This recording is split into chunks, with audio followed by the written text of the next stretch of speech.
Good evening. Thank you for letting me have the opportunity to speak. I happened to visit more than several polling locations and found that our citizens in Virginia Beach are very bright citizens. And if you tell them where they're going to vote and for whom they're going to vote, they're going to be able to do it. And I found a wealth of individuals who really were excited, just as a lady with the gorgeous smile who spoke about how happy people feel when they're voting. I firmly believe the 10-1 system enfranchises. It makes sure people can vote for whom they represent. But I do have several questions.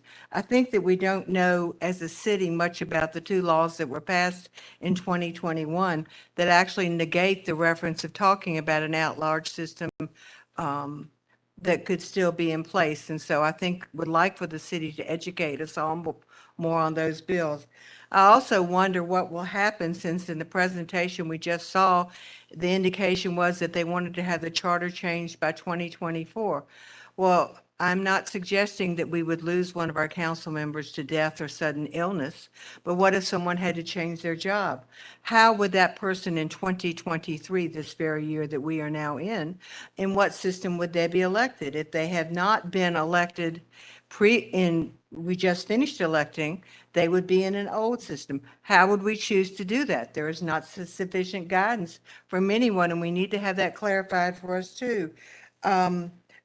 I would also wonder, on the flyer that we all got, it ends with, additionally, the city will receive a report from the election system experts summarizing their research findings. I certainly would like for the city to explain to us who the election system experts are. I know beyond a shadow of a doubt that our voter registration office was not involved and cannot be involved, because our job is not to make the districts, but simply implement them. So I wonder what we will be doing in that manner for that to occur.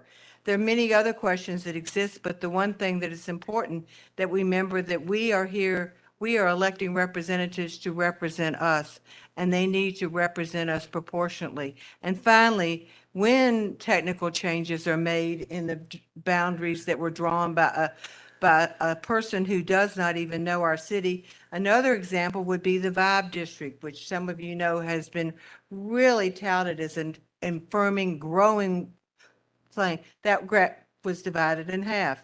One of the district lines, so that they could be met, had to go down a power line, and people had to go from one place to the other. The city did send postcards out to us, and I'm sorry the gentleman who just spoke didn't realize that it had been changed. But we need to focus on what's best for all of us, and the way we do that is in a 10-1 district. And I'll submit questions like you told me to do. Yes, thank you.